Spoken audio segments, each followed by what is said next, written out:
first of all, I'd like to thank the organizers of this Congress for inviting me here today. Let me start by saying just a few words about myself. I am an MA student at the Department of English Literature and Linguistics, Bar-Ilan University in Israel. And I am a certified speech and language therapist. My supervisor is Dr. Natalia Meir, whose main areas of research are language development in bilingual and atypical populations. Well, the topic of our presentation is the use of defluency in bilingual children with and without autism spectrum disorders in terms of pragmatics. Autism spectrum disorder is a complex neurobiological disorder of early development. Little is known about the interface of bilingualism and ASD. This study is part of the bigger project by Dr. Meir on the bilingual children with ASD. Our project aimed to contribute to the existing literature on the effects of bilingualism on the language and communicative skills of children with ASD.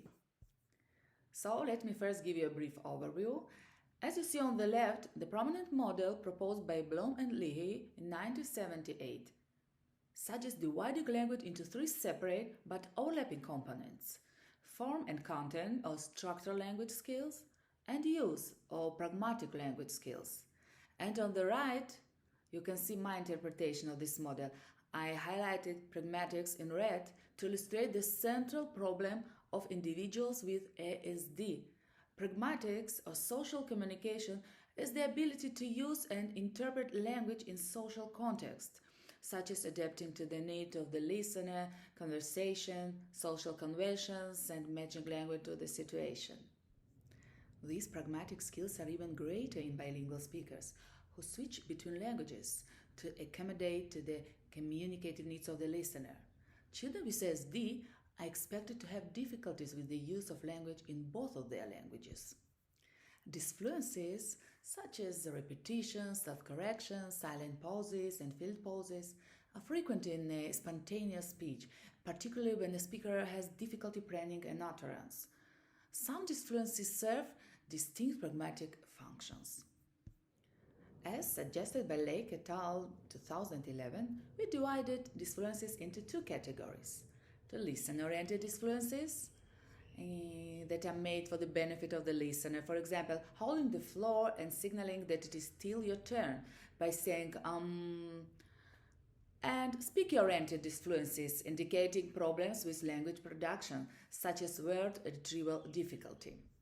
As you can see, different languages have different forms of vocalized pauses, but all of them can signal to a listener that a turn has not been completed.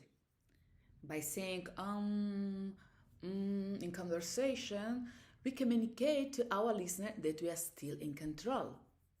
Previous studies have shown that monolingual children and adults with ASD use and less frequently than individuals without ASD, as a means of signaling to the listener that they are still thinking what they are going to say.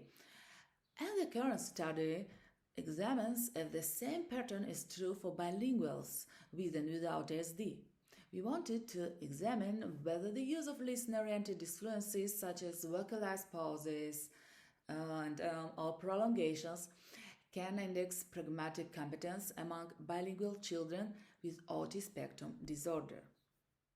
In order to test this, we compared the use of disfluencies and narratives between two groups of bilingual Russian Hebrew-speaking children with ASD and typical language development at age 4 to 9 years.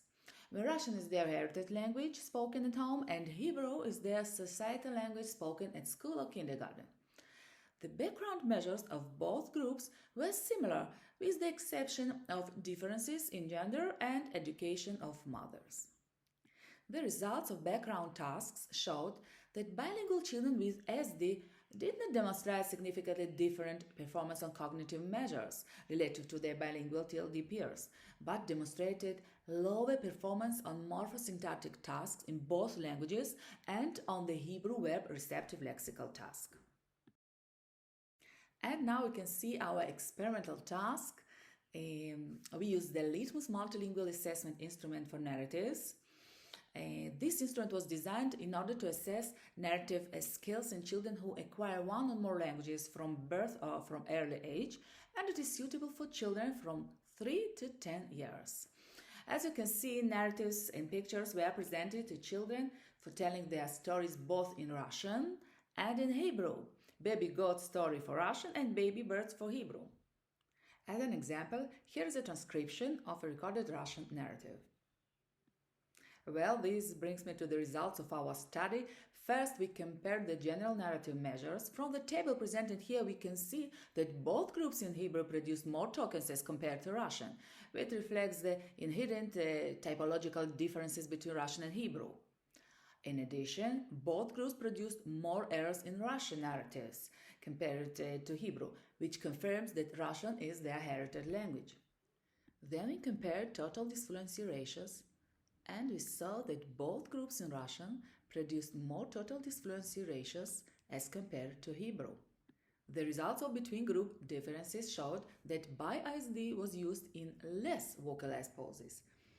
The red segment here on the right and the pie represents vocalized pauses, which can be considered listener-oriented disfluencies, as they are made for the listener's benefit.